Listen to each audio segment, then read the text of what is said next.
Salam sejahtera dalam kasih sayangnya Tuhan kita Yesus Kristus. Ucapkan selamat petang menjelang malam bagi Bapak Ibu Saudaraku dimanapun berada, baik di tempat ini juga yang mengikuti ibadah secara live streaming. Selamat beribadah melayani Tuhan di dalam ibadah pendalaman Alkitab. Biarlah kasih Tuhan, bahagia Tuhan saat ini dilimpahkan di tengah-tengah kita sekalian. Puji Tuhan. Sebelum kita akan memulai dalam ibadah pada petang sore hari ini, kita akan menyanyikan satu pujian bagi Tuhan, Kutinggikan Korbanmu.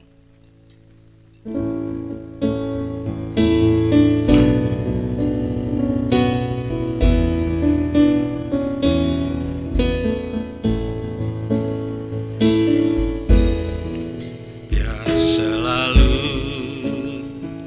Tuhan kutinggikan tinggikan korban di hidupku.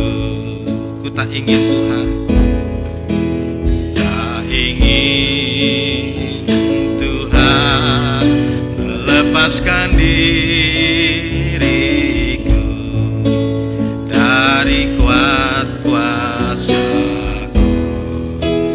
korbanmu. Ref di atas korbanmu, di atas korbanmu ku alaskan tabisanku.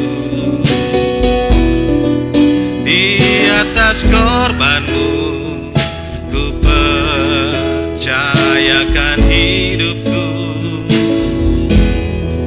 Di atas korbanmu ku akan menang atas semua.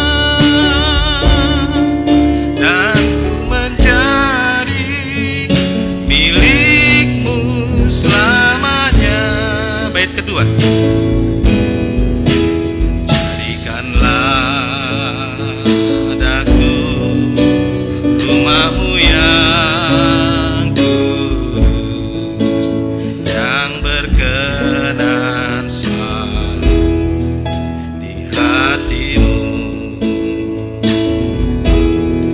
senantiasa rela mempersembahkan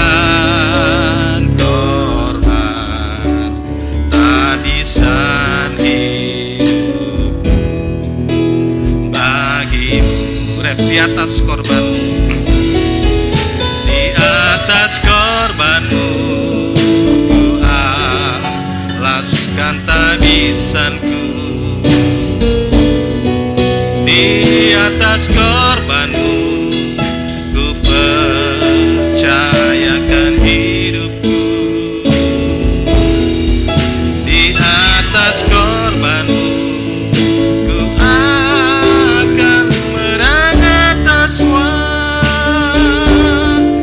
dan ku menjadi milikmu selamanya. Kita nyanyikan dari atas sekali lagi. Saya undang semua bagi berdiri. Ya selalu Tuhan tinggikan korbanmu, tinggikan korbanmu di hidupku. Ingin Tuhan melepaskan diriku dari kuat kuasa korban. Bait yang kedua, jadikanlah daku rumahmu yang kudus, jadikanlah daku rumahmu yang kudus, yang berkenan selalu di hatimu, senantiasa rela mempersembahkan korban tabisan hidup bagimu. Ref di atas korbanmu, di atas korbanmu ku alaskan tabisanku. Amin.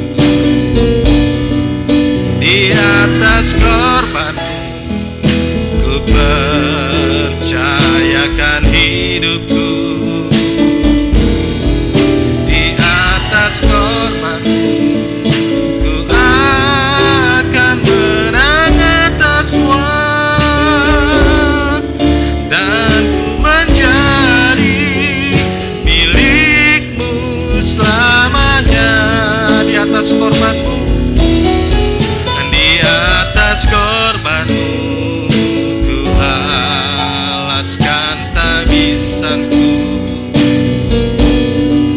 di atas korbanmu ku percayakan hidupku,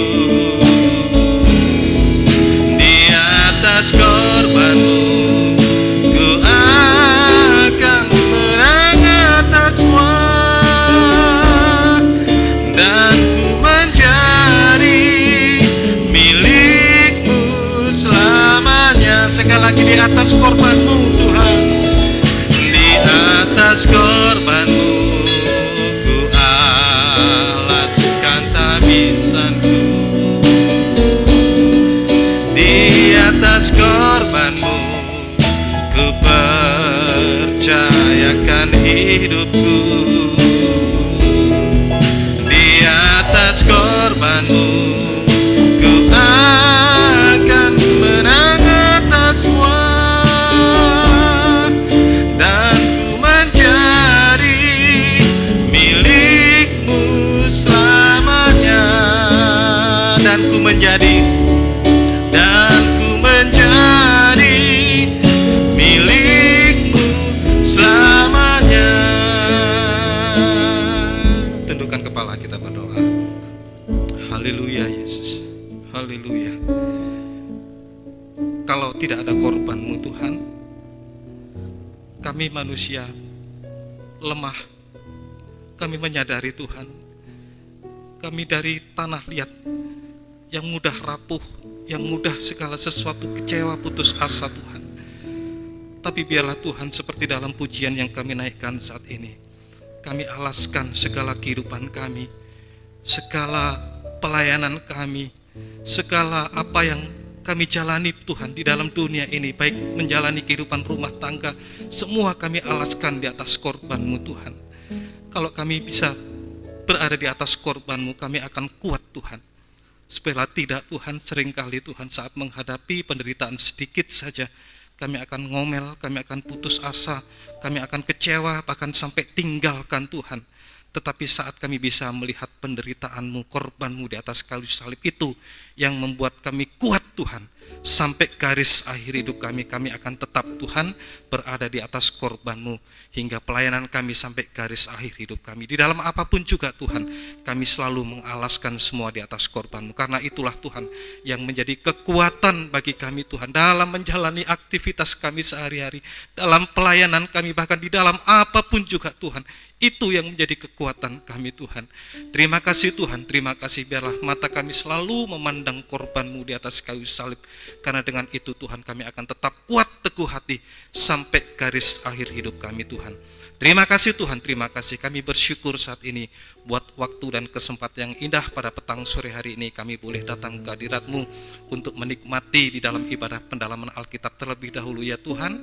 Tuhan ampuni segala dosa kesalahan kami, sucikan kami Tuhan, untuk kami layak boleh masuk di dalam ibadah pelayanan kami, layak untuk memuji, mengagungkan, memuliakan nama Engkau, dan terutama layak untuk menikmati kasih-Mu. Itulah firman-Mu Tuhan, yang senantiasa selalu membuat kehidupan kami semakin hari dikuatkan.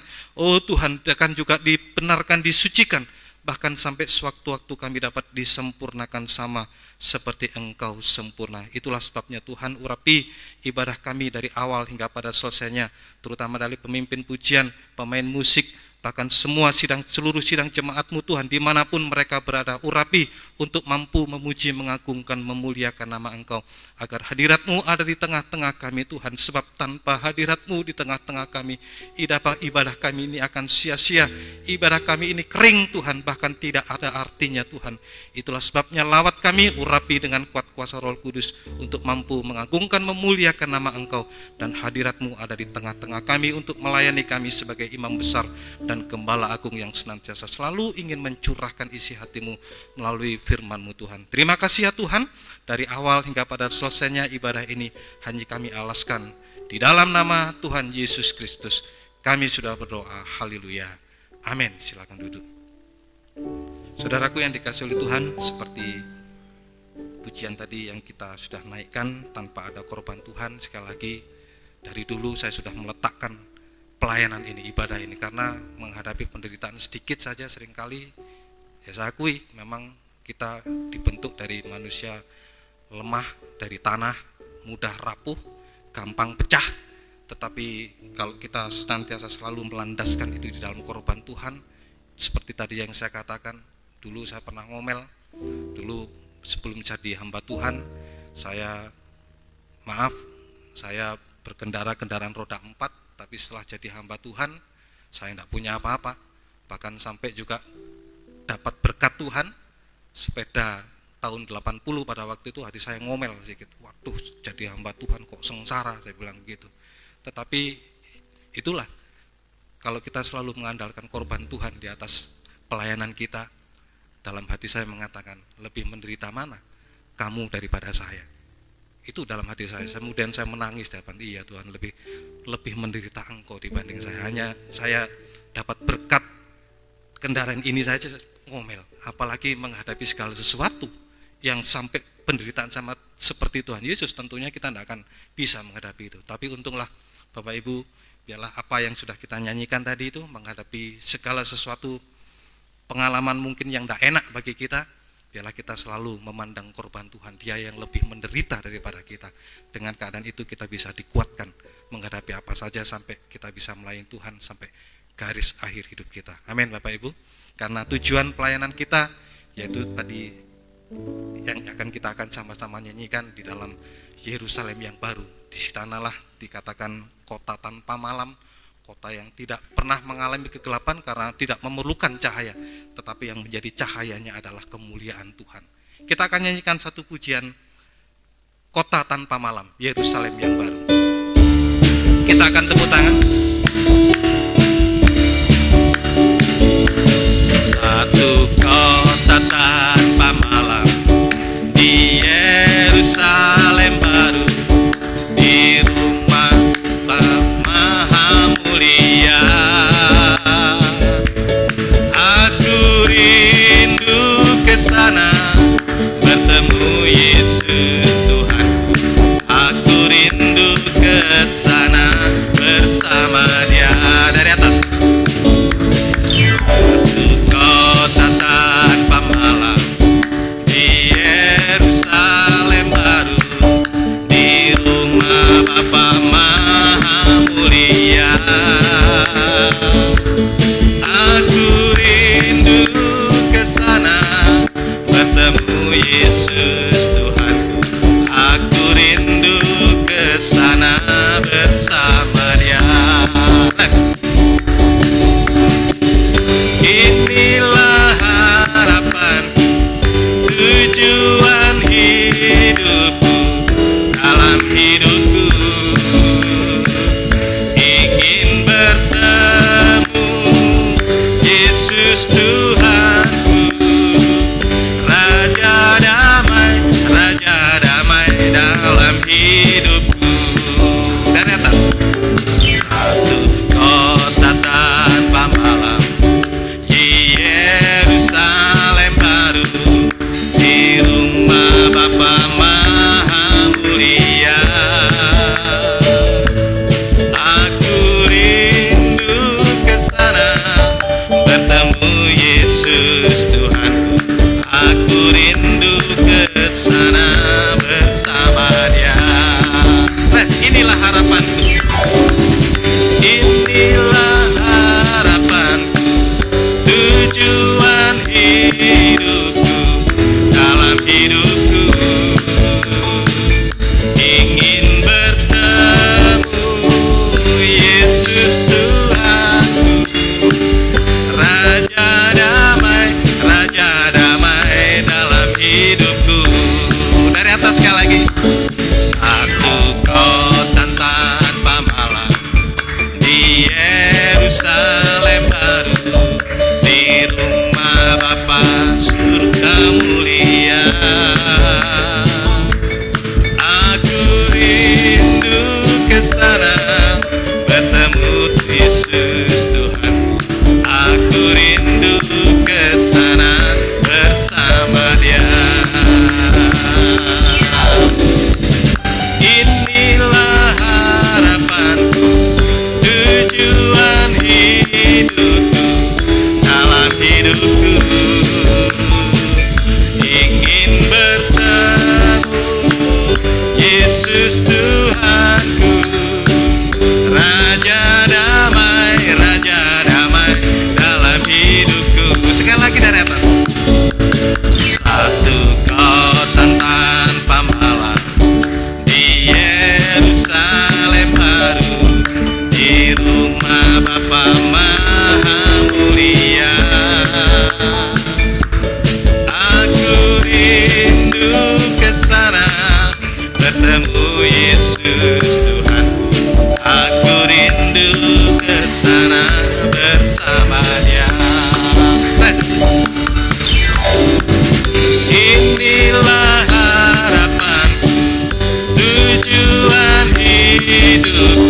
Sekali lagi.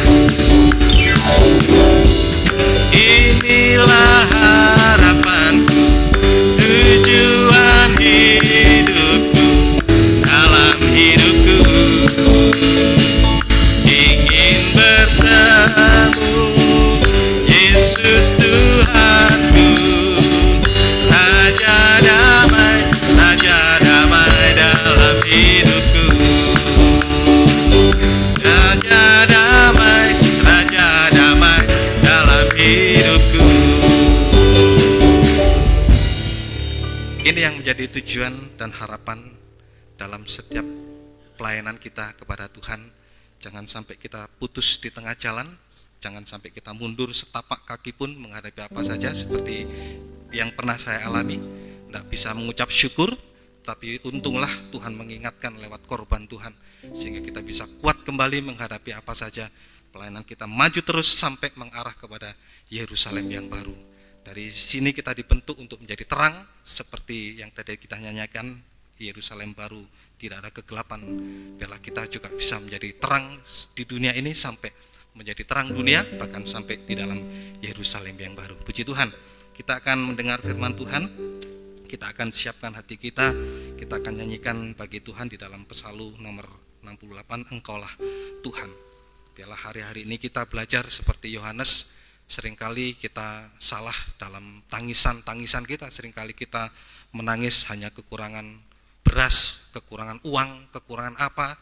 Tetapi Yohanes mengajarkan kepada kita, Yohanes Pembaptis ini menangis karena tidak ada yang bisa membukakan rahasia firman Tuhan. Biarlah tangisan-tangisan kita ubah seperti tangisan Rasul Yohanes, kita menangis supaya kita bisa menerima pembukaan rahasia firman Tuhan. Puji Tuhan. Kita akan nyanyikan nyanyian Engkaulah Tuhan.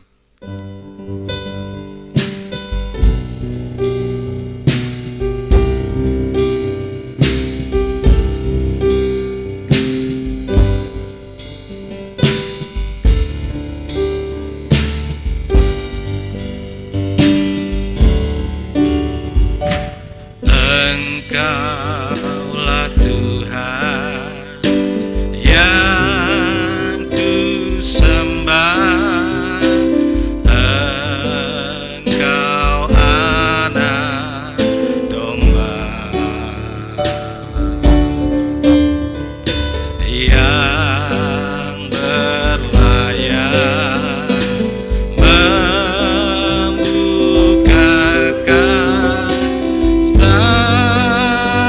rahasia firman. Kau telah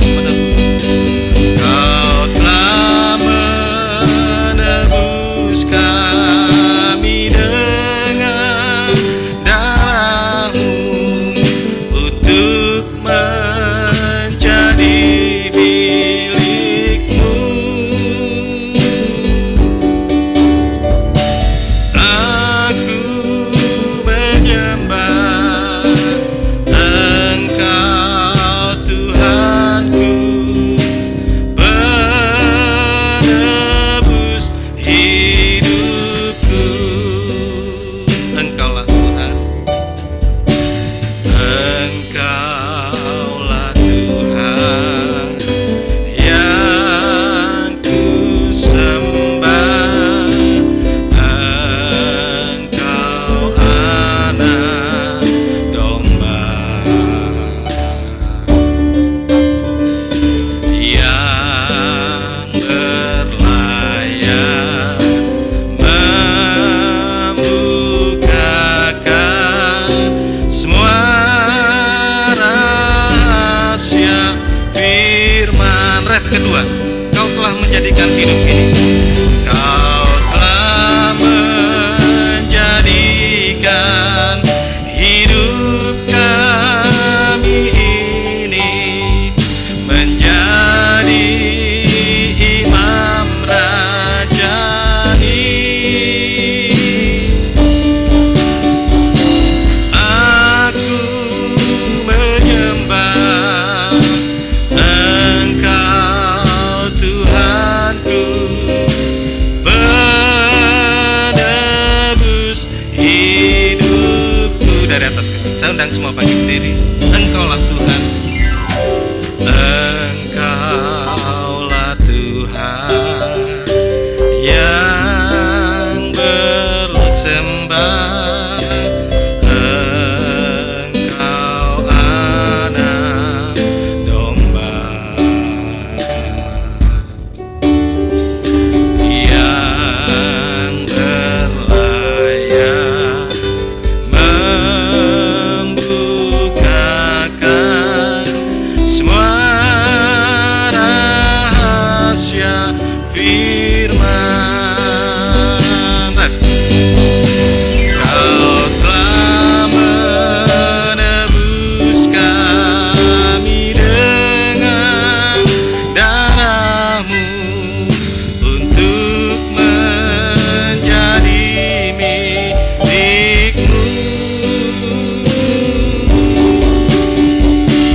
Tuhan, Kau telah menjadikan hidup kami ini.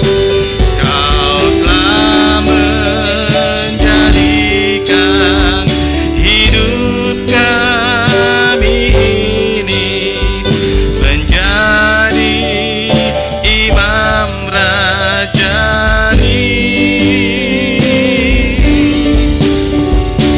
Aku menyembah Engkau Tuhanku, penebus hidupku. Aku menyembah Engkau Tuhanku.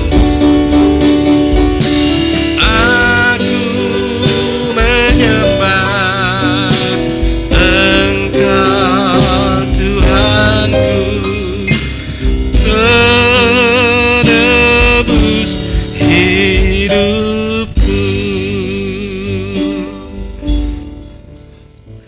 Haleluya Yesus. Haleluya Tuhan. Terima kasih Tuhan. Terima kasih Tuhan. Engkau yang layak membukakan rahasia firman-Mu Tuhan, seperti yang dirindukan oleh Yohanes di Pulau Patmos Tuhan.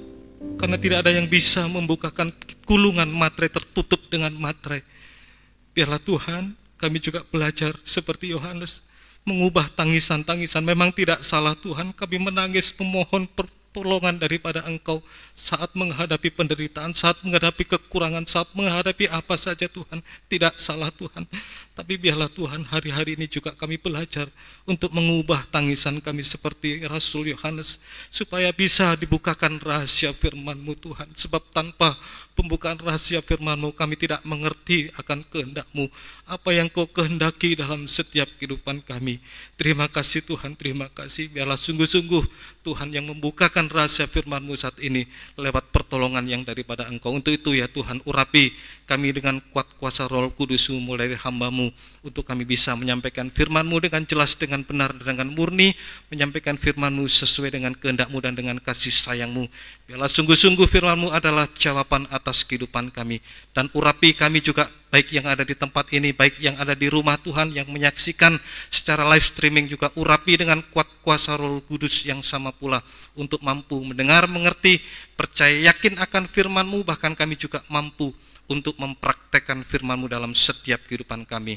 Biarlah sungguh-sungguh Tuhan, firman dan urapan Roh Kudus saat ini merupakan kedua tangan yang Tuhan ulurkan kepada kami, untuk menjangkau jiwa-jiwa kami yang masih jauh daripada Engkau Tuhan, supaya kami selalu berada di dalam pelukan kehangatan cinta kasih-Mu, untuk mengangkat kami Tuhan dari segala ketenggelaman dosa-dosa, kesalahan, kelemahan kami. Biar Engkau angkat tinggi kami seperti Engkau tinggi, bahkan juga tangan-Mu mampu untuk menjamah setiap kehidupan kami Tuhan, membenarkan, menyucikan, bahkan sampai sewaktu-waktu kami dapat disempurnakan sama seperti Engkau sempurna, sehingga kami juga tidak akan pernah ragu Tuhan untuk mengangkat kedua tangan kami. Kami hanya menyambut uluran tangan-Mu Tuhan, kami hanya menyembah Engkau, menyerahkan seluruh kehidupan kami. Oh Tuhan, masa depan kami, rumah tangga kami, pelayanan kami, bahkan sampai detak jantung kami serahkan ke dalam tangan belas kasih kemurahan-Mu. Engkau yang memberikan kepastian bagi kami Tuhan, untuk hidup sekarang ini, masa depan yang indah, bahkan sampai kehidupan yang kekal. Segala kuasa-kuasa jahat, kuasa iblis yang tidak mengganggu, merintangi di saat firman-Mu disampaikan, yaitu lewat kekuatan roh ngantuk, roh keras hati, roh main-main, kami bersatu hati memanggil nama-Mu yang berkuasa untuk mengusirkan dia. Dalam nama Yesus, pergi, darah Yesus yang berkuasa. Terima kasih Tuhan, Tuhan tolong kami, Tuhan berkemurahan bagi kami. Mohon belas kasih kemurahan-Mu Tuhan, dalam nama Tuhan Yesus Kristus kami sudah berdoa. Haleluya, amin. Silakan duduk. Salam sejahtera dalam kasih sayangnya Tuhan kita Yesus Kristus. Selamat mendengarkan firman Tuhan. Biarlah kasih Tuhan, bahagia Tuhan dilimpahkan di tengah-tengah kita sekalian. Puji Tuhan, saya masih berada di dalam Injil Matius pasal 5 ayat 14 sampai yang seterusnya, karena memang ini adalah pendalaman Alkitab. Begitu kita semakin menggali, semakin kita menemukan mutiara-mutiara yang indah, dan semakin juga kita menggali, semakin kuat kita dalam kita mengikut Tuhan, kita tidak gampang diombang-ambingkan oleh siapapun juga, bahkan kita akan tetap sampai garis akhir hidup kita tetap berada di dalam tangan Tuhan. Puji Tuhan. Kita masih berada di dalam Injil Matius pasal 5 ayat yang ke-14, di situ dikatakan, kamu adalah terang dunia, kota yang terletak di atas gunung tidak mungkin tersembunyi. Nah, kalau Bapak Ibu masih ingat apa yang saya sampaikan sebelum saya masuk yang baru, saya mengingatkan sedikit supaya kita tidak lupa tentunya, dan supaya kita juga tidak meraba dulu kok sudah sampai di sini. Nah, makanya saya ulang sedikit supaya kita nanti bisa masuk ke hal yang baru. Jadi Tuhan Yesus menekankan kepada kita semua saat ini bahwa kita disebutkan kamu adalah terang dunia. Nah, untuk bisa menjadi terang dunia, wujudnya kita sudah sama-sama mendengar beberapa waktu yang lalu yang sudah kita sama-sama dengarkan. Wujud dari terang dunia itu sudah digambarkan di dalam Wahyu pasal 12 ayat 1, di mana di situ digambarkan seorang perempuan yang bersalutkan matahari, berdiri di atas bulan dan bermahkotakan 12 bintang. Jadi ada 3 benda besar terang itu yang menaungi dari seorang perempuan. Kita tahu bahwa perempuan itu adalah gereja Tuhan. Gereja Tuhan itu bisa anak-anak Tuhan, juga pelayan-pelayan Tuhan, bahkan juga hamba-hamba Tuhan. Itu seorang perempuan. Jadi kamu adalah terang dunia seperti dalam wujud perempuan yang bersalutkan matahari, berdiri di atas bulan dan bermahkotakan 12 bintang. Nah, untuk bisa menjadi terang dunia ada peningkatan di situ. Untuk menjadi terang dunia harus meningkat. Dimulai yang pertama, yang kemarin sudah sama-sama kita dengarkan di dalam pendalaman Alkitab yang sudah saya sampaikan, itu di dalam ayat yang ke-15, dimulai dari dalam rumah tangga. Ya, di dalam ayat yang ke-15 itu dimulai untuk menjadi terang dunia harus menjadi terang dalam rumah tangga terlebih dahulu. Di dalam rumah tangga tentunya ada seorang ibu, ayah, dan seorang anak. Nah, ini juga harus memiliki terang itu. Nah, yang sudah sama-sama saya sampaikan beberapa waktu yang lalu, bahwa untuk menjadi terang dalam rumah tangga, anak harus menjadi terang bintang. Dari mana ayatnya itu? Ya dalam Kejadian, seperti dalam mimpinya Yusuf. Yusuf bermimpi matahari, bulan, dan 11 bintang sujud menyembah itu. Jadi mulai dari anak harus menjadi terang bintang dalam rumah tangga. Bagaimana untuk bisa menjadi terang bintang? Ya harus taat kepada orang tua. Ya, saya sering kali katakan orang tua itu wakilnya Tuhan.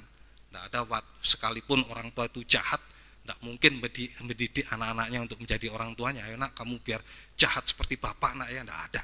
Sejahat-jahatnya orang tua kepada anak tentu mendidik hal yang baik kepada anak-anaknya. Ya inilah, harus taat kepada orang tua. Supaya anak-anak menjadi terang bintang, yaitu tadi harus taat kepada orang tuanya.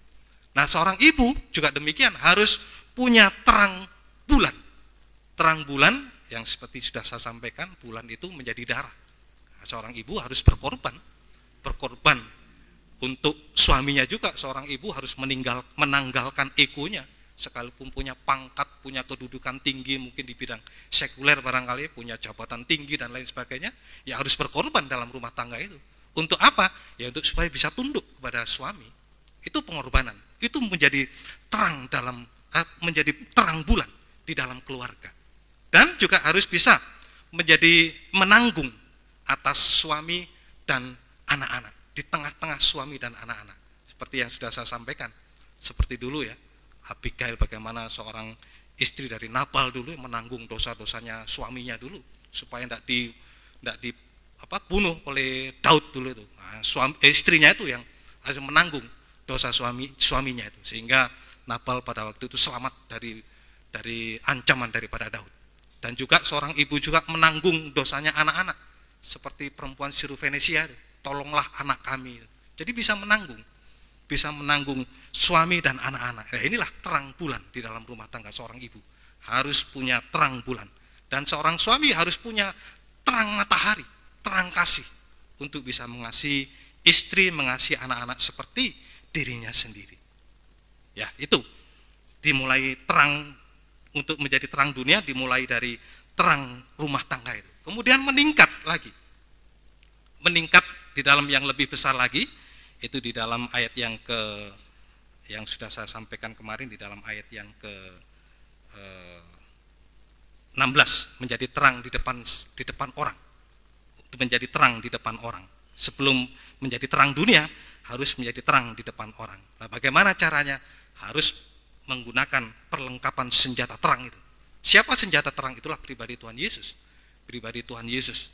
Nah, bagaimana prakteknya kita bisa mempergunakan senjata terang itu, pribadi Tuhan Yesus itu? Ya harus menggunakan senjata terang mulai dari bulan itu sendiri. Bulan berbicara tentang korban Kristus. Kita harus bisa berkorban. Berkorban, apa yang kita korbankan bukan harta kita, bukan apa-apa yang kita korbankan, tetapi segala dosa kesalahan kita itu harus kita korbankan. Sebab itu yang diminta oleh Tuhan. Segala dosa-dosa dulu yang mendatangkan keuntungan, mendatangkan manfaat dan lain sebagainya, itu harus kita korbankan sungguh-sungguh. Supaya itu tadi kita bisa memakai perlengkapan senjata terang itu sendiri. Ada korban bulan, korban Kristus, itu yang kemarin kita sudah sama-sama pelajari, itu mulai bisa berbuat baik pada diri kita sendiri, berbuat baik pada diri kita sendiri. Kemudian meningkat lagi memiliki terang bintang, terang kesucian ini. Kita kalau sudah disucikan oleh firman di dalam 2 Timotius 3 ayat 16 sampai yang ke-18, firman pengajaran itu menyatakan kesalahan, menegur, mendidik, serta ke jalan yang benar. Baru diperlengkapi dengan perbuatan yang baik. Nah, perbuatan baik itu perbuatan apa? Yaitu di dalam Efesus 4 ayat yang ke-11. Kita diperlengkapi untuk perbuatan yang baik itu kita bisa melayani sesama. Ya, perlengkapan itu kita bisa dalam pelayanan pembangunan tubuh Kristus, kita bisa melayani di dalam pelayanan apa saja yang Tuhan karuniakan kepada kita. Kita bisa memperlihatkan perbuatan-perbuatan baik dalam pelayanan-pelayanan kita. Nah, tentunya setelah kita disucikan terlebih dahulu, baru kita diperlengkapi dengan perbuatan baik, yaitu dari jabatan pelayanan untuk bisa melayani pekerjaan Tuhan dan bisa melayani sesama. Baru itu bisa berbuat baik kepada sesama sampai mempunyai terang kasih. Itulah kita bisa berbuat baik sampai kepada musuh. Bukan hanya orang yang berbuat baik yang kita kasih, tetapi bisa sampai berbuat baik kepada musuh yang membenci kita. Nah, di situ kalau kita bisa memperlihatkan terang tadi itu, terang bulan, terang bintang, sampai terang matahari, orang yang melihat kita itu bisa mempermuliakan nama Tuhan. Itu yang seperti kita pelajari beberapa PA yang lalu. Nah, saat ini kita menginjak yang ketiga, peningkatan yang ketiga saat ini itu menjadi terang dunia. Yang seperti tadi kita sudah membaca di dalam ayat yang ke-14. Kamu adalah terang dunia. Ini peningkatan yang ketiga, puncak daripada peningkatan, menjadi terang dunia. Seperti Tuhan Yesus terang. Nah, itu bisa dibaca di dalam Yohanes pasal yang ke-8 ayat yang ke-12. Yohanes 8 ayat yang ke-12. Yesus adalah terang dunia. Maka Yesus berkata pula kepada orang banyak, katanya, akulah terang dunia. Barang siapa mengikut aku, ia tidak akan berjalan dalam kegelapan, melainkan ia akan mempunyai terang hidup. Jadi ini peningkatan yang terakhir, peningkatan puncak dari terang itu sendiri sampai menjadi terang dunia. Kalau kita bisa menjadi terang dunia, sama seperti pribadi Tuhan Yesus. Karena arah tujuan kita ya ke sana memang. Jadi kata orang kalau kita menjadi sama seperti Tuhan, wah, onsen itu. Masa manusia bisa menjadi sama seperti Tuhan? Bagi orang yang tidak mau. Tapi bagi orang yang mau di situ, kita bisa diubahkan untuk menjadi sama. Jelas tadi firman Tuhan tadi mengatakan, kamu adalah terang dunia. Yesus sudah memproklamirkan dirinya, akulah terang dunia. Jadi kita dibentuk saat ini untuk bisa menjadi terang dunia, sama seperti Tuhan Yesus adalah terang dunia. Nah, ini yang menjadi acuan kita, menjadi tujuan kita untuk bisa menjadi sama seperti pribadi Tuhan Yesus yang adalah terang dunia. Kita pun juga menjadi terang dunia. Nah, semoga Bapak Ibu sudah mengerti. Nah, kembali lagi di dalam Injil Matius tadi, ayat yang ke-14, kamu adalah terang dunia, kota yang terletak di atas gunung tidak mungkin tersembunyi. Nah, sekarang kita akan melihat menjadi terang dunia dikaitkan dengan kota yang terletak di atas gunung tadi ini. Jadi kota yang terletak di atas gunung dikatakan tadi tidak tersembunyi, karena seperti tadi kita nyanyikan tadi, kota tanpa malam tadi, tidak ada sedikit pun sisi kegelapannya di sini. Semua terang. Artinya ya tadi, kita selagi kita menjadi terang dunia, tidak ada sisi gelapnya kita ini. Dari dalam kita tidak ada gelapnya, dari luar pun juga tidak ada gelap. Semua serba terang. Semua tampak jelas, semua tanpa terang. Artinya apa? Yaitu tadi dalam kehidupan kita tidak ada yang kita tutup-tutupi. Artinya kita bisa hidup jujur dalam segala hal. Jujur dalam segala hal. Dalam keuangan kita jujur, dalam nikah kita jujur, dalam apa saja, dalam firman Tuhan juga kita bisa jujur di situ. Semua kita jujur. Tidak ada sisi gelapnya, semua jelas, semua nampak. Karena yaitu tadi, kota yang di atas gunung tidak mungkin tersembunyi, karena yaitu tadi, jelas, nampak semuanya itu. Terang dikatakan. Nah, kita tahu sekarang bahwa kota yang terletak di atas gunung ini itu mengacu di dalam Wahyu pasal 20 ayat 9 sampai yang ke-11. Wahyu 21, maaf. Wahyu pasal 21 ayat 9 sampai yang ke-11. Inilah tadi yang dimaksudkan dengan kota yang di atas gunung, yang tidak mungkin tersembunyi ini. Wahyu 21 ayat 9 sampai yang ke-11. Wahyu pasal 21 ayat 9 sampai yang ke-11. Itu perikopnya adalah Yerusalem yang baru. Maka datanglah seorang dari ketujuh malaikat yang memegang ketujuh cawan, yang penuh dengan ketujuh malapetaka terakhir itu. Lalu ia berkata kepadaku, katanya, marilah ke sini, aku akan menunjukkan kepadamu pengantin perempuan mempelai anak domba. Lalu di dalam roh ia membawa aku ke atas sebuah gunung yang besar lagi tinggi, dan ia menunjukkan kepadaku kota yang kudus itu, Yerusalem turun dari surga, dari Allah. Kota itu penuh dengan kemuliaan Allah, dan cahayanya sama seperti permata yang paling indah, bagaikan permata yaspis, jernih seperti kristal. Inilah yang tadi kita nyanyikan tadi, Yerusalem yang baru, kota tanpa malam, tidak memerlukan sinar lagi, karena sinarnya, cahayanya adalah kemuliaan Allah. Di sanalah arah tujuan kita. Nah, saat ini kita dibentuk untuk bisa menjadi seperti kota terang itu sendiri. Dibentuk untuk bisa menjadi kota terang seperti tadi Yerusalem baru. Itulah gambaran yang tadi sudah saya katakan di dalam Wahyu 12 ayat yang pertama tadi itu. Wanita yang bermahkotakan 12 bintang, bersalutkan matahari, dan berdiri di atas bulan. Tidak ada sisi gelapnya, semua serba terang sampai arahnya ke dalam Yerusalem yang baru. Wah, saya betul-betul bahagia mendapatkan firman ini. Ya, terima kasih Tuhan. Terima kasih, karena memang inilah yang dikehendaki oleh Tuhan. Puncak daripada terang itu sendiri, kita bisa menjadi terang dunia sampai mengarah kepada kota Yerusalem yang baru. Itulah yang digambarkan tadi sebagai mempelai wanita surga. Sudah mempelai wanita surga, tidak ada cacat celahnya ini sudah. Tidak ada cacat celahnya, semua terang.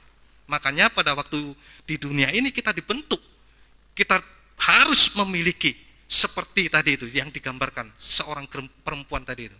Harus memiliki terang kasih, harus memiliki terang bulan, dan harus memiliki mahkota 12 bintang dalam urapan Roh Kudus. Wah, sungguh-sungguh inilah Bapak Ibu Saudaraku yang dikasihi oleh Tuhan, menjadi mempelai wanitanya surga, pengantin perempuan seperti kota Yerusalem yang baru, yang tadi tidak ada sisi gelapnya pun di situ.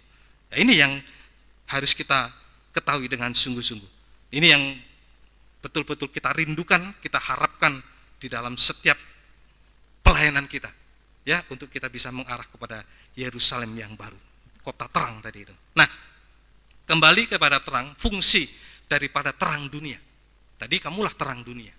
Makanya sekarang kita akan melihat fungsi daripada terang itu sendiri. Makanya ini yang menjadi kehendak Tuhan, kamulah terang dunia.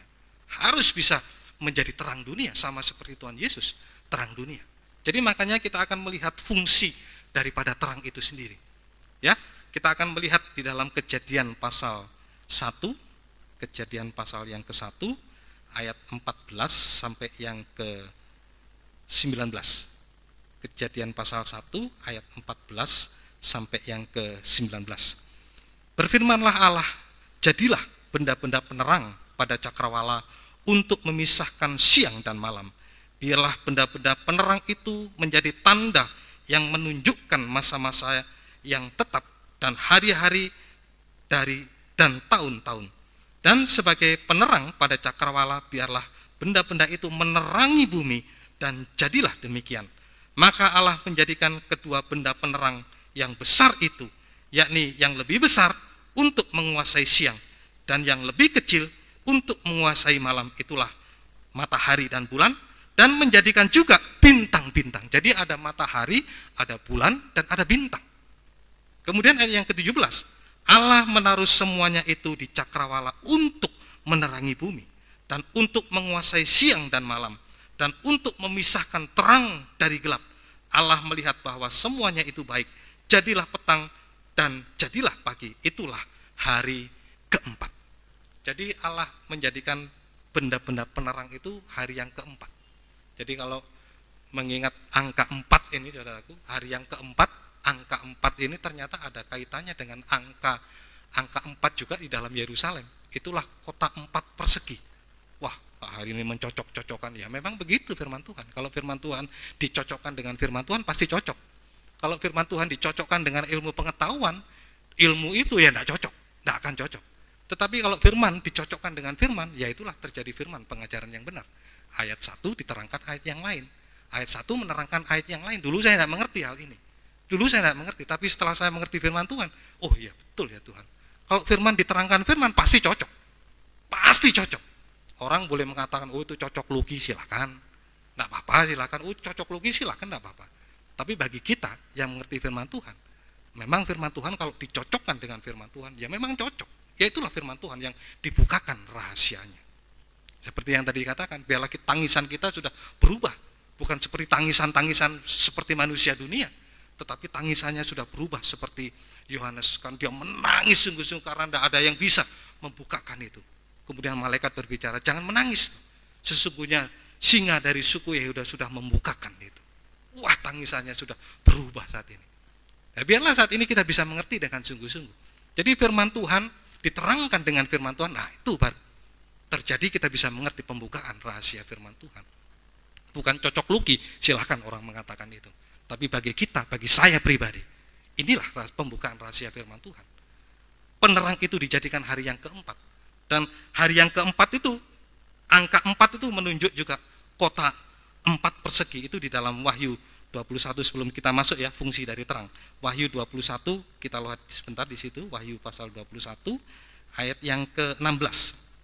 Wahyu 21 ayat yang ke-16. Kota itu bentuknya 4 persegi, panjangnya sama dengan lebarnya, dan ia mengukur kota itu dengan tongkat itu 12.000 stadia, panjangnya dan lebarnya dan tingginya sama. Jadi Tuhan menciptakan benda penerang tadi, 3 benda penerang tadi itu hari yang keempat. Angka 4 ini menunjuk kota 4 persegi, itulah Yerusalem yang baru. Wah, saya baca ini ya, terima kasih Tuhan. Bagi saya memang itu pembukaan rahasia firman Tuhan. Entah bagi yang lain saya tidak mengerti. Tapi bagi saya bersyukur saat ini. Ya memang ya inilah yang bisa saya sampaikan Bapak Ibu Saudaraku yang dikasihi Tuhan. Angka 4 adalah menunjuk kota Yerusalem yang baru. Yang tadi kita sudah baca. Kota yang di atas gunung itu. Tidak mungkin tersembunyi. Nyata, jelas kita bisa saksikan. Itu Bapak Ibu Saudaraku yang dikasihi Tuhan, kembali lagi kepada fungsi dari terang dunia itu. Nah, tadi kembali lagi dalam kejadian tadi itu. Kalau kita melihat fungsi dari terang dunia tadi, terang, fungsi daripada terang itu ya. Yang pertama, fungsi daripada terang itu untuk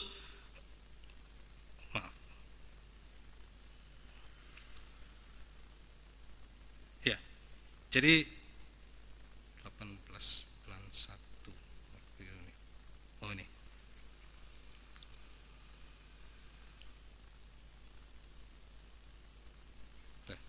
Kok hilang?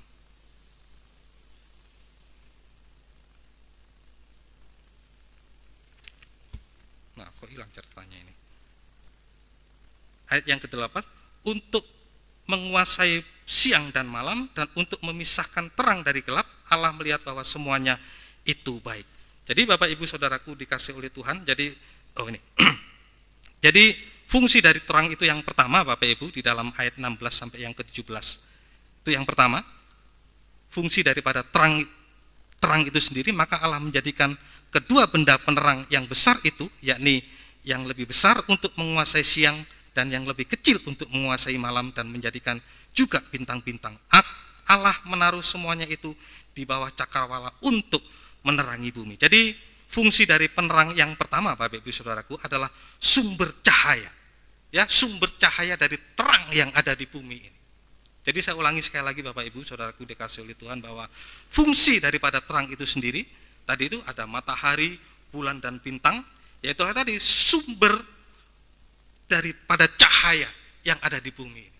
Itu fungsi yang pertama, sumber cahaya yang ada di bumi ini.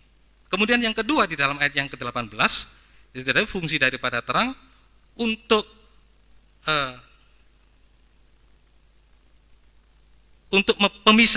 memisahkan terang dan gelap. Itu di dalam ayat yang ke-18.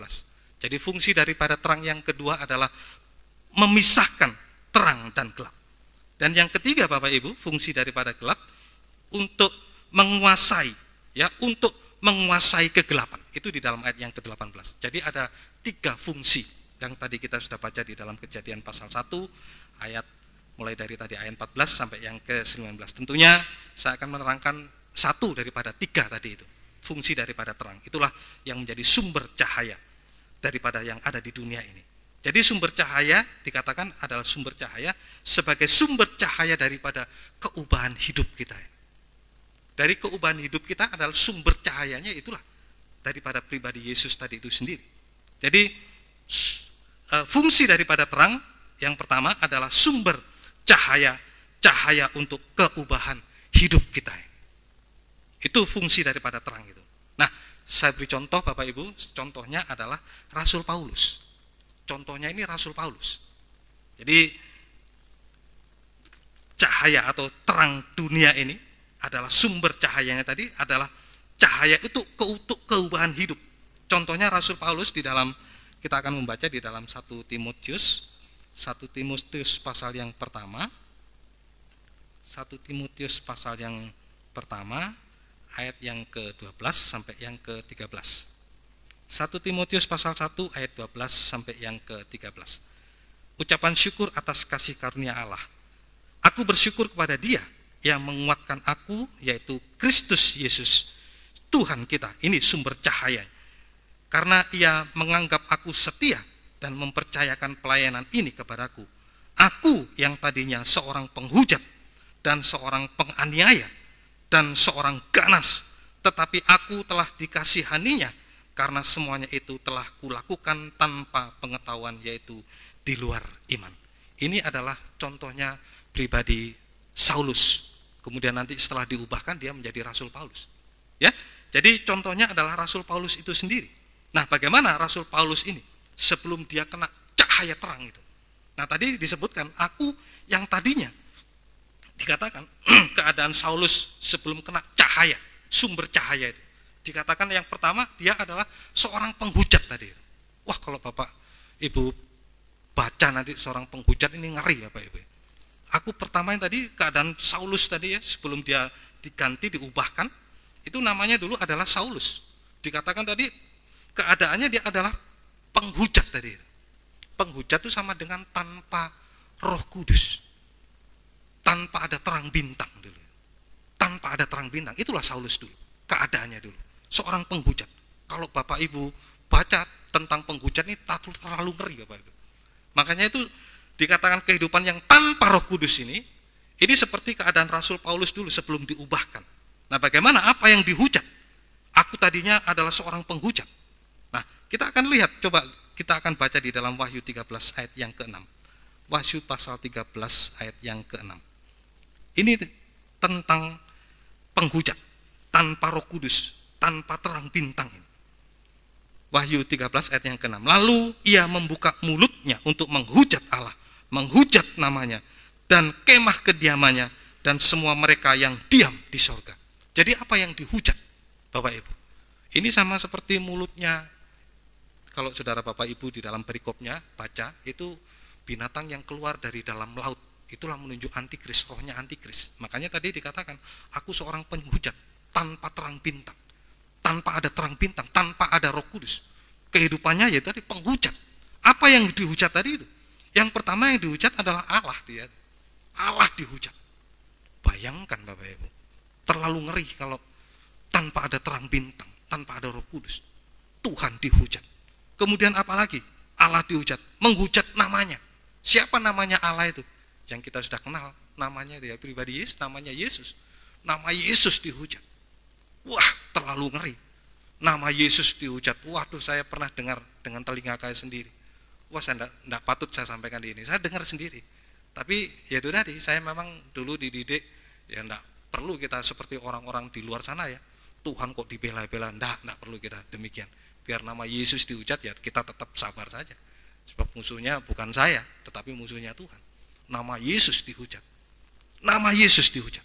Allah dihujat, namanya juga dihujat. Bahkan juga tadi kemah kediamannya. Berbicara kemah ini berbicara tentang tabernakel. Oh, ini juga dihujat. Dihujat habis-habisan. Ya memang sekali lagi saudaraku, memang tabernakel sudah tidak ada, secara fisik sudah tidak ada. Sama seperti Yesus, fisiknya Yesus sudah tidak ada. Tetapi pengajarannya masih berada. Firman Yesus masih ada di dalam hal ini. Ini yang dihujat. Tabernakel dihujat. Ini mulutnya antikris Bapak Ibu. Kemah dihujat. Sampai juga tadi dikatakan kemah kediamannya dihujat, sampai yang mereka diam di atas surga. Orang-orang yang berdiam di surga itu adalah orang-orang yang betul-betul yang dipakai Tuhan. Orang-orang yang suci, orang-orang yang saleh, itu yang dihujat mereka habis-habisan. Waduh, saya tidak habis pikir kalau sudah keluar kata-kata seperti itu. Nama Tuhan dihujat, tabernakel dihujat, orang-orangnya juga dihujat. Waduh, terlalu ngeri. Ya inilah memang mulutnya antikris. Tanpa urapan Roh Kudus. Ngeri Bapak Ibu. Ngeri hal itu terjadi. Makanya biarlah saat ini, inilah yang terjadi. Keadaan Saulus dulu. Keadaan Saulus, seorang penghujat tanpa Roh Kudus, tanpa bintang di situ. Tanpa bintang. Kemudian yang kedua Bapak Ibu tadi, keadaan Saulus tadi. Seorang penganiaya. Seorang penganiaya tanpa kasih, tanpa matahari dia di situ. Tanpa kasih sama seperti tanpa matahari, tidak punya kasih. Wah, dia aniaya, dia bahkan sampai nyeret. Siapa yang diseret itu yang mati? Stefanus, ya Stefanus. Stefanus, bahkan Rasul Paulus menyaksikan di situ bagaimana dia sampai mengiyakan menyiksa Stefanus di situ, dirajam sampai mati. Ya inilah Saulus dulu itu. Tanpa kasih, tadi tanpa bintang, mulutnya menghujat. Sampai tanpa kasih seorang penganiaya. Bayangkan Bapak Ibu. Bayangkan dengan sungguh-sungguh. Kalau tanpa ada sumber cahaya, keadaannya terlalu mengerikan. Ya, penghujat, penganiaya, dan yang ketiga tadi seorang yang ganas tadi. Seorang yang ganas tadi. Aku tadinya seorang penghujat, penganiaya, dan seorang yang ganas tadi. Kalau ganas ini sudah tanpa ada bulan, tanpa ada korban Kristus. Nggak peduli, punya siapa saja disikat habis-habisan. Nggak peduli, nggak bisa berkorban, milik orang lain disikat habis-habisan sudah. Nggak peduli itu, biar teman, biar itu saudara, biar itu orang tua, biar itu siapa saja. Wah, maaf kalau sudah seperti itu, seperti binatang buas sudah. Seperti binatang buas. Ya inilah Bapak Ibu Saudaraku dikasih oleh Tuhan. Bagaimana kehidupan tanpa bulan, tanpa bintang, tanpa matahari. Kehidupan seperti Saulus dulu itu. Yang penghujat, yang penganiaya, dan yang ganas. Seperti hidup di dalam kegelapan yang paling gelap tadi. Bayangkan kalau tidak ada cahaya, matahari, bulan, dan bintang. Kegelapannya tambah semakin gelap. Makanya semoga Bapak Ibu bisa mengerti dalam hal ini. Makanya ya inilah fungsi daripada terang dunia. Fungsinya adalah itu tadi, untuk sumber cahaya keubahan hidup. Dari Saulus dulu itu, yang tanpa Roh Kudus, tanpa pengharapan bintang, tanpa korban Kristus, bahkan tanpa kasih itu. Nah, untunglah di situ.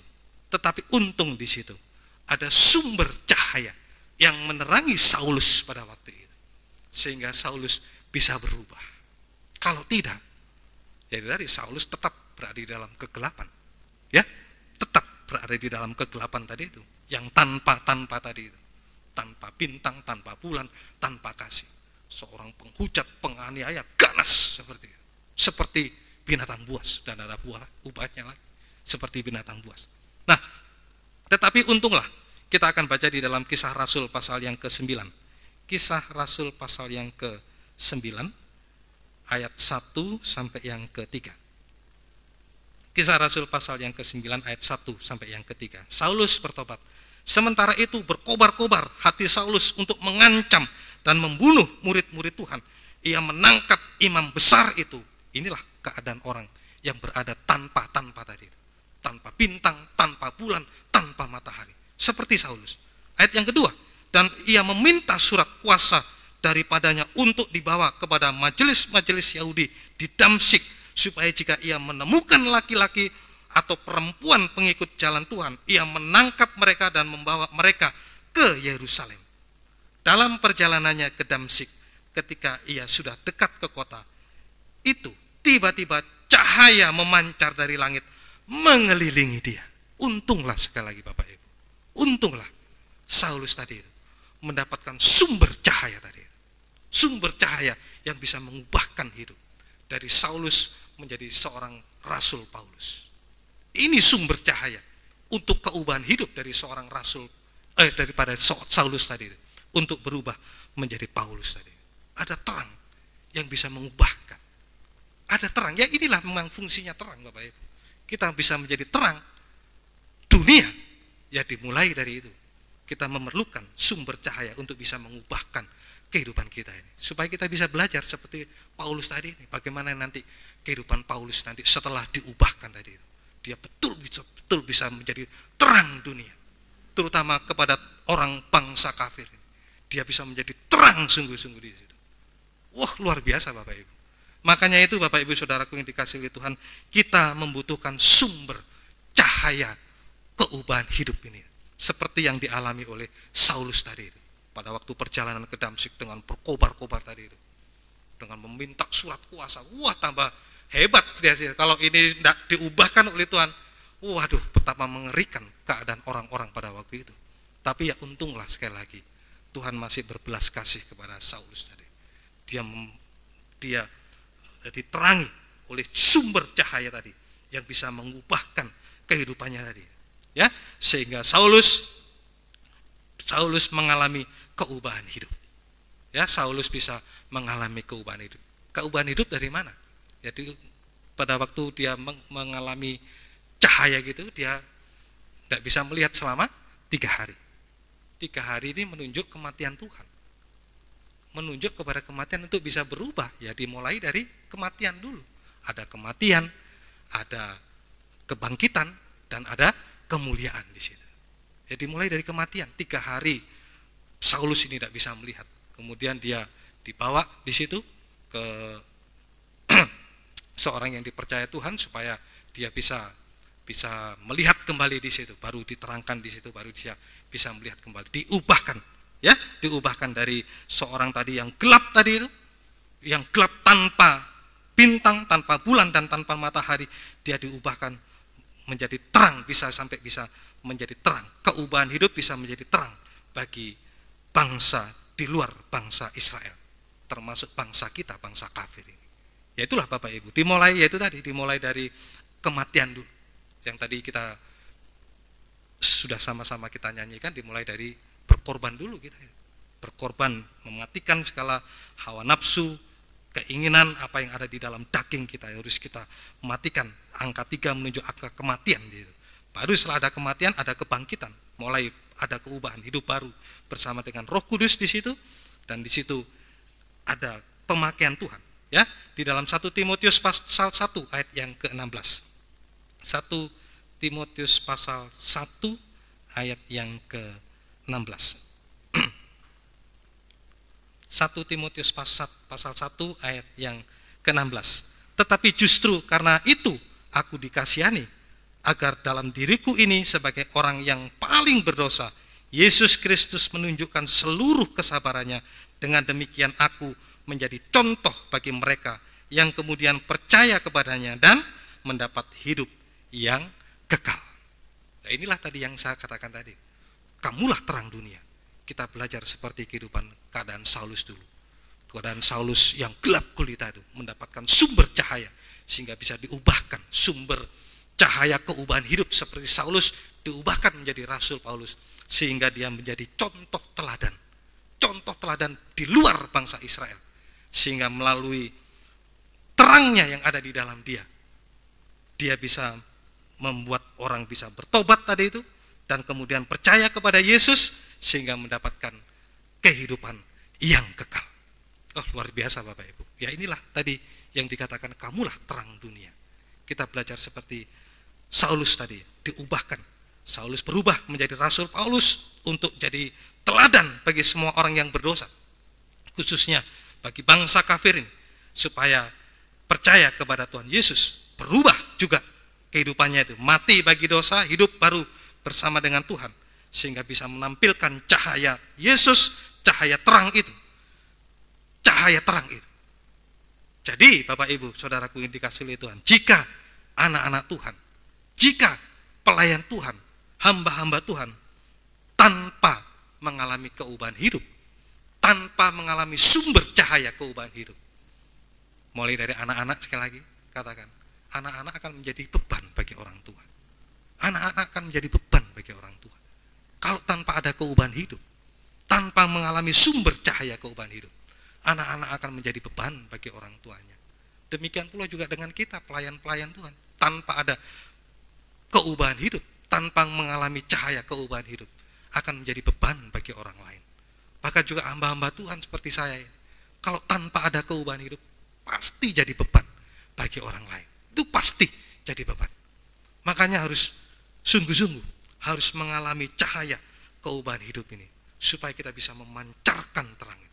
Dan kita bisa membuat orang-orang bisa berbalik, bertobat, bisa percaya kepada Yesus, dan mempermuliakan nama Tuhan lewat cahaya yang kita tampilkan kepada orang-orang di luar. Ya, kita bisa menjadi terang dunia. Dimanapun kita ditempatkan, kita bisa menjadi terang dunia. Wah, luar biasa Bapak Ibu Saudaraku dikasihi oleh Tuhan. Nah, proses pembaharuan Bapak Ibu, proses pembaharuan ini dimulai dari mana? Ya, jadi sekali lagi kita harus mengalami keubahan cahaya keubahan hidup. Kalau enggak, ya itu tadi, kita akan bisa menjadi beban bagi siapa memuja. Tapi kalau kita sudah diubah, nama Tuhan dipermuliakan, kita bisa menjadi terang bagi siapapun juga, sehingga kita bisa menyaksikan cahaya itu dan orang lain bisa berbalik, bertobat, dan bisa mempermuliakan Tuhan. Dia memperoleh kehidupan yang kekal. Nah, inilah fungsi daripada terang dunia, seperti Rasul Paulus tadi, seperti Rasul Paulus. Nah, kemudian proses dari pembaharuan itu sendiri Bapak Ibu, proses dari pembaharuan kita akan baca di dalam Kolose pasal yang ketiga. Kolose pasal yang ketiga, Kolose pasal yang ketiga ayat 5 sampai yang ke-9. Ini proses pembaharuan manusia baru.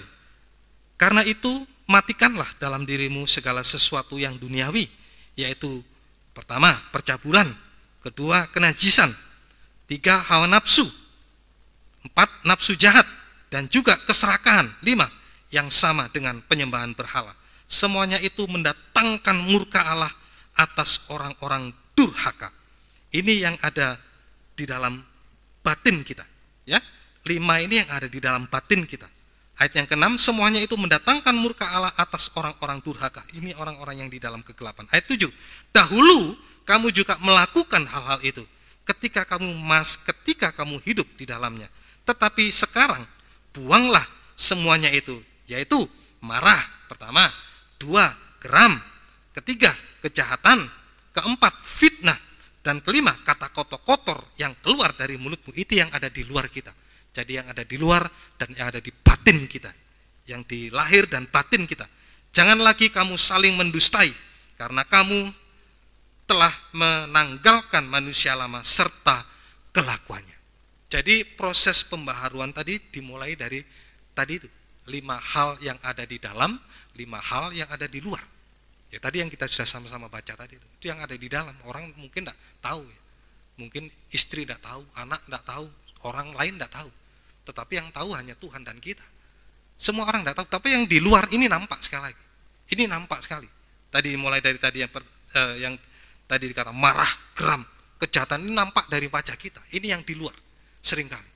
Jadi 5 dosa yang mendarah daging yang ada di dalam dan luar sama dengan dosa yang mendarah daging ini harus kita buang dan harus kita matikan. Harus kita buang dan harus kita matikan sungguh-sungguh. Sama seperti tadi itu, Rasul Paulus mendapatkan cahaya dan dia buta selama 3 hari 3 malam. Sama dengan dia bisa membuang dan mematikan segala dosa. Angka 3 adalah angka kematian tadi. Dimulai dari membuang dan mematikan dosa yang mendarah daging, baik yang ada di luar dan yang ada di dalam. Ini yang harus proses dari pembaharuan itu sendiri. Jadi makanya Bapak Ibu Saudaraku yang dikasihi Tuhan, ya inilah pentingnya daripada kita mendengarkan firman Tuhan. Apa yang dulu orang lain tidak tahu, keadaan kita, mungkin istri tidak tahu, tetapi ternyata tahu. Seperti itu ya. Kalau dia marah, kalau dia benci, kalau dia dengki seperti itu, seperti saya dulu itu. Kalau sudah tidak senang sama orang, kalau sudah kayak gitu tuh mungkin tidak sampai selesai-selesai. Orangnya pendendam saya itu. Tetapi ya syukurlah, lewat firman ini semakin hari kita semakin dibaharui oleh Tuhan. Harus mengalami cahaya pembaharuan tadi. Supaya betul-betul apa yang ada di luar, apa yang ada di dalam, betul-betul kita buang, kita matikan sungguh-sungguh. Dan kita belajar untuk bisa berubah. Dari Saulus dulu itu, yang penghujat, yang penganiaya, yang ganas tadi sudah berubah total menjadi contoh teladan yang baik, membawa orang-orang bisa percaya kepada Tuhan dan memiliki hidup yang kekal. Wah, luar biasa fungsinya cahaya. Ya inilah Bapak Ibu Saudaraku yang dikasihi. Ini prosesnya kita untuk bisa memiliki kehidupan yang baru. Harus mematikan dan membuang segala dosa yang mendarah daging. Memang sulit rasanya ya. Memang sulit, tapi tidak ada yang sulit bagi kita yang mau sungguh-sungguh untuk mengalami keubahan hidup. Tidak ada yang sulit bagi kita kalau asal kita mau. Sama seperti dulu itu, kalau saya ngerokok dulu itu pengalaman saya begitu. Rasanya memang sulit, tidak bisa saya Tuhan meninggalkan rokok ini, tidak bisa Tuhan. Bisa meninggalkan rokok kalau sakit saja. Kalau saya sakit dulu bisa tidak ngerokok, bisa sampai seminggu. Tapi setelah sembuh dari sakit, kembali lihat orang ngerokok lagi, kok enak ya. Habis gitu ya kembali lagi berbuat dosa lagi. Tak bisa, rasanya sulit. Tapi setelah ada kerelaan dalam hati kita, ada kemauan dalam hati kita, tidak ada yang sulit sebenarnya. Tergantung dari kita sendiri. Jadi Tuhan mengulurkan tangan, kita pun juga harus mengulurkan tangan kepada Tuhan supaya terjadi uluran pertolongan Tuhan. Kalau tidak, Tuhan ulurkan tangan, kita tidak mau ulurkan tangan, tidak akan bisa terjadi pertolongan Tuhan, tidak akan bisa terjadi keubahan hidup. Tergantung dari kita sendiri. Jadi makanya Bapak Ibu Saudaraku dikasihi oleh Tuhan, tangan Tuhan diulurkan kepada kita. Dia memberikan cahaya, sumber keubahan hidup bagi kita. Bagi kita saat ini, kita mau enggak mengalami cahaya, keubahan hidup seperti Saulus tadi. Kalau kita mau, kita bisa menjadi sumber, kita bisa menjadi terang dunia seperti Rasul Paulus. Bila tidak, bisa tidak. Yaitu tadi, maaf permisi bicara seperti tadi saya katakan, tidak ada keubahan hidup menjadi beban. Anak-anak menjadi beban bagi orang tuanya. Pelayan-pelayan Tuhan menjadi beban bagi orang lain. Hamba-hamba Tuhan juga menjadi beban bagi jemaatnya. Jemaat juga menjadi beban bagi gembala. Sama-sama menjadi beban. Tapi kalau ada keubahan hidup, semuanya enak dan ringan di situ. Enak dan ringan. Semua enak dan ringan. Semoga kita bisa mengerti. Nah, kalau kita sudah bisa membuang tadi dan mematikan 5 dosa yang mendarah daging, yang luar dan di dalam tadi itu. Nah, di dalam Kolose tadi, ayat yang ke-10, pasal 3 tadi, ayat 10, yang ke-14, sebagai ayat yang terakhir. Ayat 10 sampai yang ke-14. Dan telah mengenakan manusia yang baru, yang terus-menerus diperbaharui untuk memperoleh pengetahuan yang benar menurut gambar Khaliknya. Yaitulah sumber cahaya tadi, pribadi Yesus Kristus yang adalah terang dunia tadi. Dalam hal ini, tiada lagi orang Yunani atau orang Yahudi, orang bersunat atau tidak bersunat, orang barbar atau orang skit, budak atau orang merdeka, tetapi Kristus adalah semua dan di dalam segala sesuatu. Karena itu, sebagai orang-orang pilihan Allah yang dikuduskan dan dikasihaninya, kenakanlah, pertama, belas kasihan, 2, kemurahan, 3, kerendahan hati, 4, kelemah lembutan, 5, kesabaran. Sabarlah kamu terhadap yang lain dan ampunilah kesalahan orang lain. 6, apabila orang yang menaruh dendam terhadap yang lain, sama seperti Tuhan telah mengampuni kamu, kamu perbuat jugalah demikian. Dan di atas semuanya itu, kenakanlah kasih 7 sebagai pengikat yang mempersatukan dan menyempurnakan. Jadi apa yang gelap tadi di dalam lahir batin kita ini, kita sudah mengenakan manusia yang baru. Tadi dimulai dari belas kasihan sampai dengan kasih, angka 7. Angka 7 ini angka pelita. Angka 7 ini angka pelita. Pelita itu bisa menyala. Kita bisa menjadi terang dunia. Seperti Rasul Paulus. Bagi siapapun juga yang menyaksikan kita. Sehingga nama Yesus bisa dipermuliakan. Bisa membawa jiwa-jiwa orang berdosa. Bisa membawa mereka di dalam keselamatan. Bahkan sampai kehidupan yang kekal. Pelita kita bisa menyala. Angka 7 sekali lagi adalah angka pelita. Pelita itu bisa menyala dengan sungguh-sungguh. Nama Tuhan dipermuliakan. Ya inilah Bapak Ibu Saudaraku yang dikasihi Tuhan. Masih ada 2 lagi fungsi terang yang belum saya sampaikan. Dan biarlah pada waktu saya nanti menyampaikan, saya akan menyampaikan tentang fungsi terang itu sendiri. Jadi fungsi terang yang pertama tadi adalah sebagai sumber terang untuk keubahan hidup seperti Saulus tadi. Dia mengalami sumber cahaya, hidupnya dalam kegelapan diubah menjadi terang sampai bisa menjadi terang dunia. Biarlah kita juga demikian juga halnya dengan kita bisa mengalami keubahan itu sampai kita bisa menjadi terang dunia, memiliki angka 7 pelita tadi, mengenakan belas kasihan sampai dengan kasih tadi. Nama Tuhan dipermuliakan. Amin. Tuhan memberkati. Kita akan nyanyikan satu pujian bagi Tuhan, jadikanku berkat-Mu Tuhan.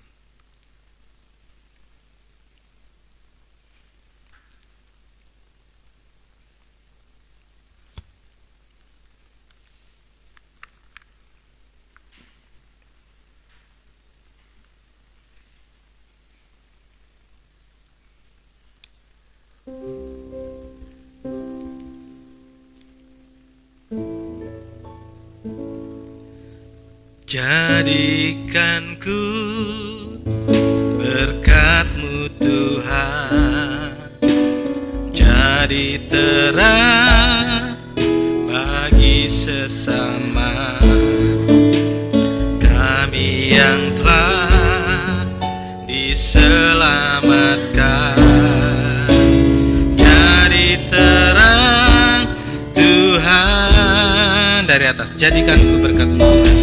Jadikanku berkat-Mu Tuhan, jadi terang bagi sesama kami yang telah diselamatkan.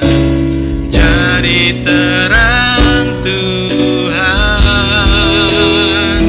bagaikan pelita yang menyala di tengah kegelapan, yang hidup bercahaya di depan semua orang, agar mereka lihat dan memuliakan Allah Bapa di surga.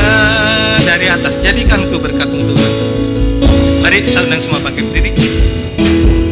Jadikanku berkat-Mu Tuhan, jadi terang, jadi sesama kami yang telah diselamatkan.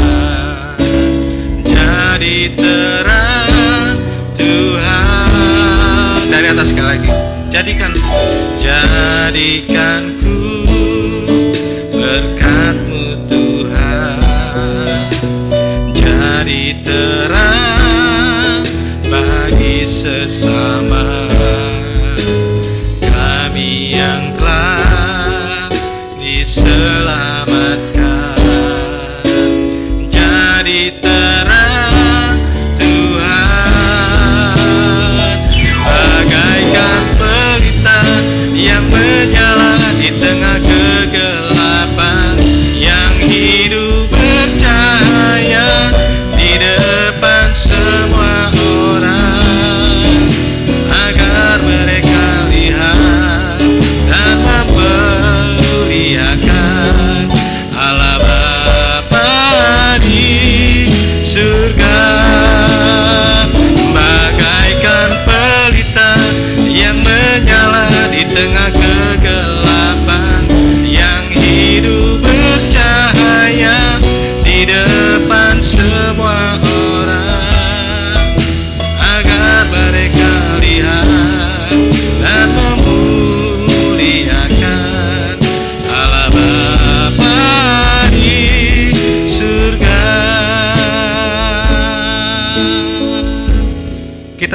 memang tidak langsung itu bisa menjadi terang dunia, tetapi meningkat, mulai dari menjadi terang dalam rumah tangga, meningkat lagi menjadi terang di depan orang, bahkan sampai menjadi terang dunia, sama seperti Yesus terang dunia.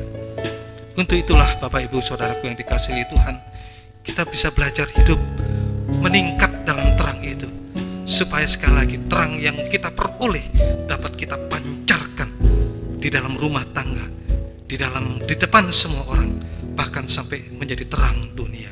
Seperti Saulus tadi, kehidupan yang tanpa bintang, tanpa bulan, tanpa matahari, kehidupan yang penghujat, penganiaya ganas, tapi bisa diubahkan bisa menjadi terang dunia yang bisa menjadi contoh teladan bagi bangsa kafir.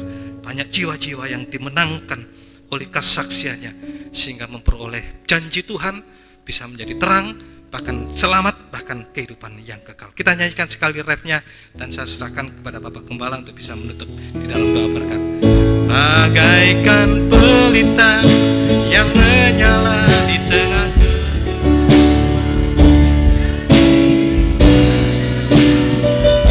di depan semua orang, mereka lihat dan memuliakan Allah Bapa di surga. Firman Tuhan tadi yang saya tangkap, saudaraku, memberitahukan kepada kita semua bahwa Tuhan ingin kita menjadi terang yang merepresentasikan keberadaan Yesus.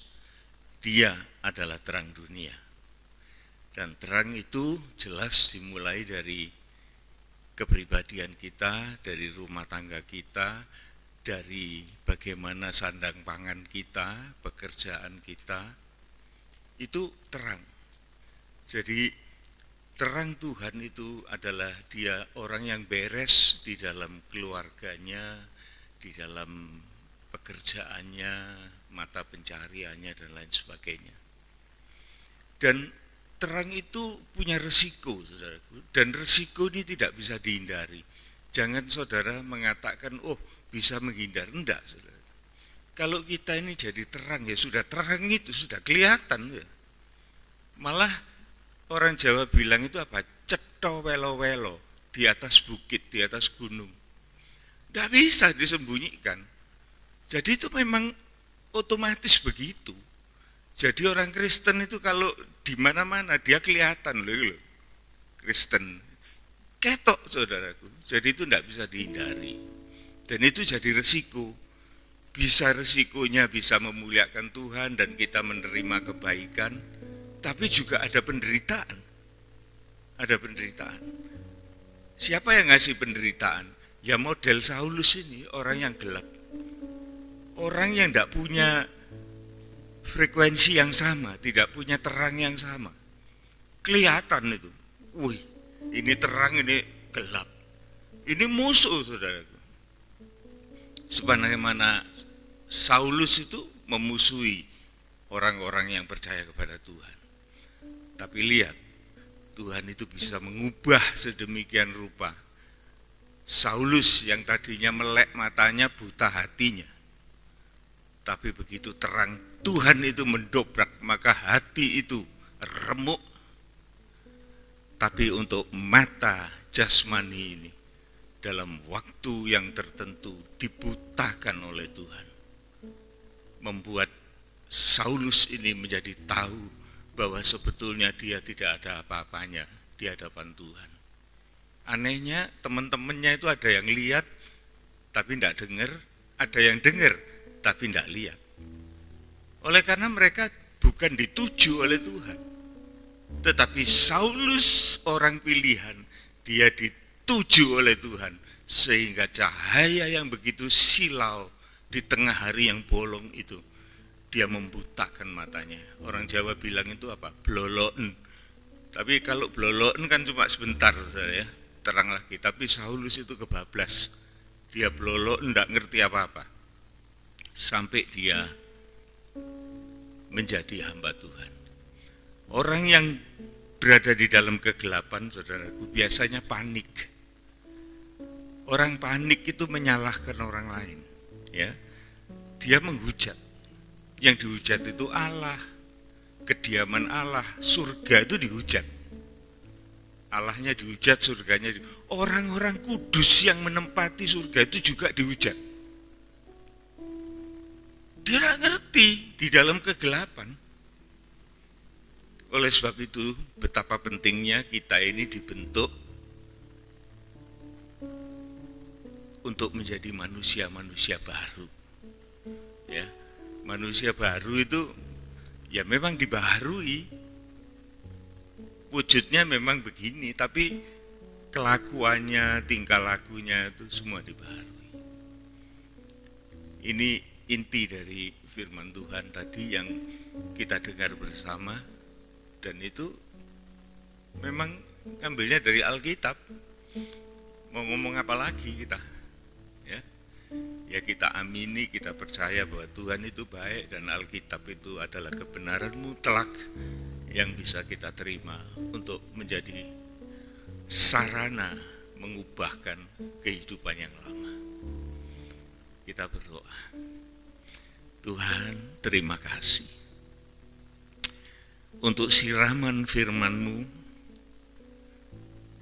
yang dapat mencelikkan mata hati kami. Mungkin mata jasmaniah kami ini masih buta, Tuhan. Tetapi cahaya firman kehadiran Tuhan itu menyatakan dirinya, sehingga mata jasmaniah ini tidak tahan. Tetapi sebaliknya, Engkau melembutkan hati kami, sehingga hati kami yang dipersiapkan untuk melihat keberadaan-Mu.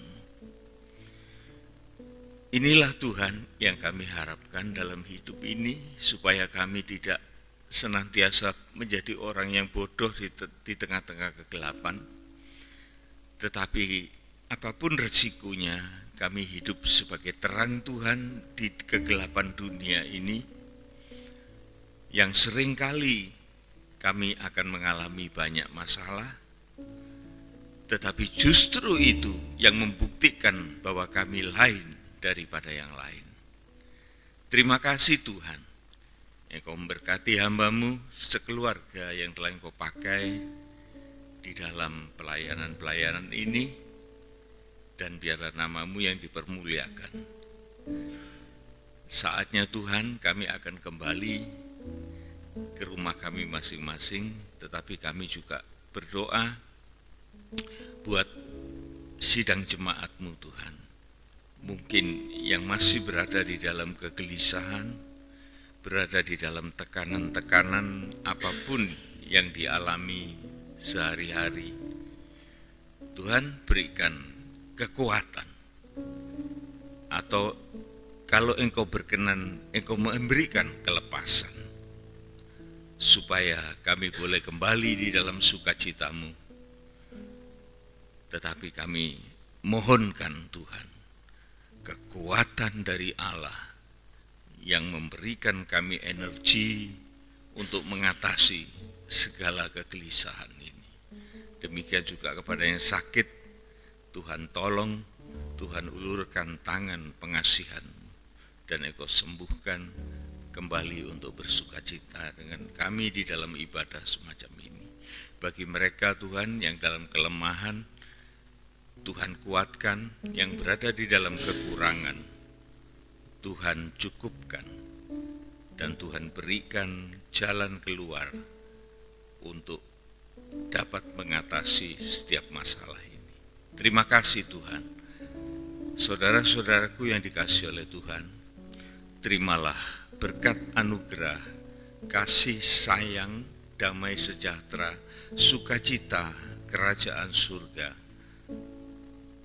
dari Allah Bapa, Putra, dan Roh Kudus, disertai dengan keselamatan yang kekal dan berkat-berkat jasmania yang kita butuhkan untuk kita boleh hidup layak di bumi dan menjadi berkat bagi sesama.